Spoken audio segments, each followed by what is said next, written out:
Shalom, Bapak Ibu Saudara sekalian. Hari ini kita akan belajar tentang 4 tipe orang dalam meresponi kehadiran Tuhan dalam hidupnya. Sebelumnya kita sudah membahas tentang tipe orang Farisi, dan hari ini kita akan belajar tipe yang kedua adalah tipe orang kebanyakan. Bapak Ibu Saudara sekalian, dari cerita yang sama, tetapi hari ini saya baca dari Markus 2 ayat 1-2. Demikian firman Tuhan, dikatakan, kemudian sesudah lewat beberapa hari, waktu Yesus datang lagi ke Kapernaum, tersiarlah kabar bahwa ia ada di rumah. Maka datanglah orang-orang berkerumun sehingga tidak ada lagi tempat, bahkan di muka pintu pun tidak, sementara ia memberitakan firman kepada mereka. Kita bisa belajar dari tipe yang kedua ini, tipe orang banyak ini adalah waktu mereka mendengar tentang kehadiran Yesus, mereka datang, banyak sekali mereka datang, berkerumun, dikatakan penuh sesak. Ada kerinduan yang besar untuk bertemu dengan Yesus, hanya untuk mendengarkan dia berbicara, mendengarkan firman-Nya. Yang kedua, tipe orang ini adalah mereka diizinkan Tuhan untuk melihat mujizat. Orang lumpuh disembuhkan. Dan yang ketiga adalah mereka takjub, bahkan bisa memuliakan Allah. Dari mulut mereka mengatakan, yang begini belum pernah kita lihat. Bapak Ibu Saudara sekalian, seberapa besar respon kita terhadap kehadiran Tuhan dalam hidup kita akan sangat menentukan seberapa besar pengharapan kita itu bisa diwujudkan, akan menjadi kenyataan. Karena hanya Dia Tuhan yang sanggup memenuhi hasrat kita akan Dia. Ditunjukkan oleh orang-orang ini, mereka datang dan bertemu secara pribadi dengan Tuhan. Matius 5 ayat 6 dikatakan bahwa berbahagialah orang yang lapar dan haus akan kebenaran, karena mereka akan dipuaskan.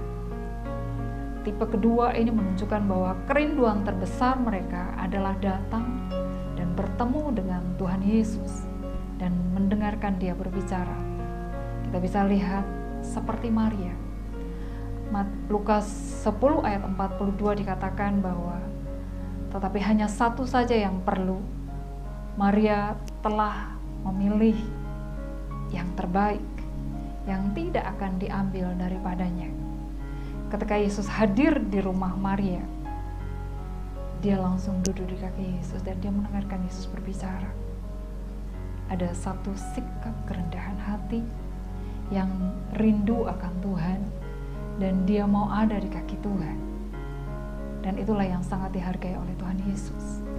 Ketika Tuhan menghargai kerinduan Maria, dikatakan bahwa kerinduan itulah yang terbaik.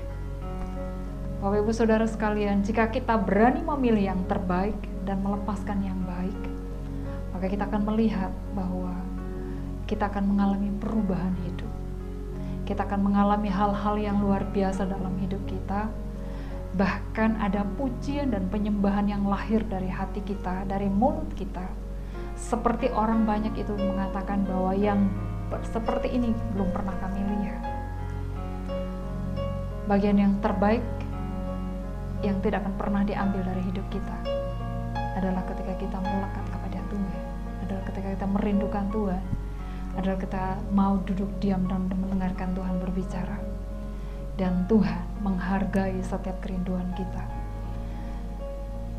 Yesaya 26 ayat 9 dikatakan bahwa dengan segenap jiwa aku merindukan Engkau pada waktu malam. Juga dengan sepenuh hati aku mencari Engkau pada waktu pagi. Sebab apabila Engkau datang menghakimi bumi, maka penduduk dunia akan belajar apa yang benar. Mari bangun kerinduan kita semakin dalam akan kehadiran Tuhan dalam hidup kita, dan bangun kebiasaan kita merenungkan firman Tuhan, cari wajah Tuhan, cari kebenaran firman Tuhan, tetap merindukan Dia, karena disitulah letak kekuatan kita. Waktu kita merenungkan Tuhan, kita merenungkan firman-Nya, kita bertemu dengan Dia secara pribadi pada waktu malam, pada waktu pagi, pada waktu setiap waktu hidup kita. Disitulah kekuatan hidup kita.